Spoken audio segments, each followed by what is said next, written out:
Une étrange famille a loué mon sous-sol. Quand mes parents ont pris leur retraite, ils ont acheté une maison en Grèce, me laissant gérer la maison familiale seule. Ça ne me dérangeait pas, c'était mieux que d'essayer d'acheter quelque chose par moi-même. Pourtant, une maison à 2 étages pour un homme seul dans la trentaine? C'était un peu trop. J'ai perdu mon emploi pendant la pandémie, et avec la hausse des prix, j'ai décidé de louer les espaces inutilisés de la maison. Il y avait suffisamment de place à l'étage pour accueillir au moins 2 étudiants universitaires, et un sous-sol spacieux pour un autre. Juste ce grand sous-sol d'une seule pièce qui couvrait pratiquement toute la partie inférieure du bâtiment, soutenu par de solides poutres en béton. Ce n'était pas le genre d'endroit que j'aurais normalement envisagé de louer, mais je me suis dit que cela ne ferait pas de mal d'offrir, tant que j'étais honnête sur l'état des lieux. J'ai passé un bon mois à préparer les espaces, à vider l'étage et à déplacer les choses du sous-sol dans un entrepôt de stockage à long terme. Au début, on aurait dit qu'il y avait des dégâts d'eau à réparer, mais ce n'était qu'une fausse alerte. Dans l'ensemble, la transition se passait assez bien, et le loyer me permettrait de survivre jusqu'à ce que je trouve un emploi stable. J'ai publié une annonce sur quelques réseaux sociaux. Une pour l'espace à l'étage, assez grand pour accueillir au moins 2 personnes, et ensuite le sous-sol. Je n'étais pas vraiment sur du sous-sol, mais j'ai inclus quelques photos et j'ai espéré le meilleur. Le prix était bon marché aussi.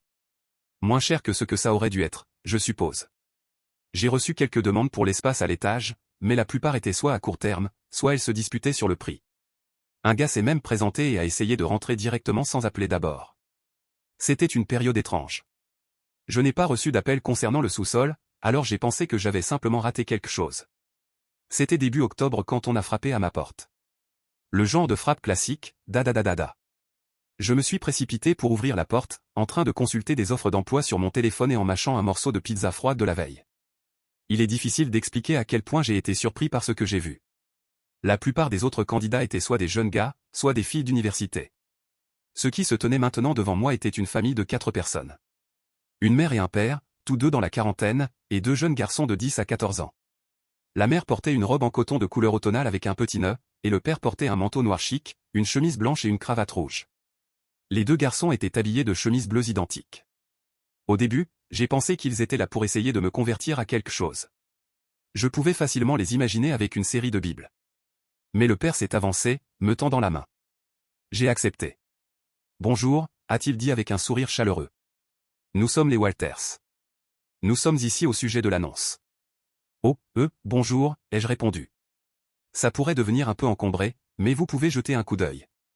Désolé pour, J'ai vaguement fait un geste pour expliquer mon état de préparation, mais le père a simplement secoué la tête. Pas du tout.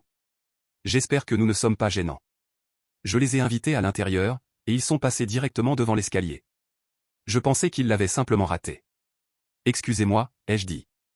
C'est juste ici en haut. Oh, nous savons, a souri la mère. Nous sommes là pour le sous-sol. Il y a donc cet escalier en bois long qui descend jusqu'au sous-sol.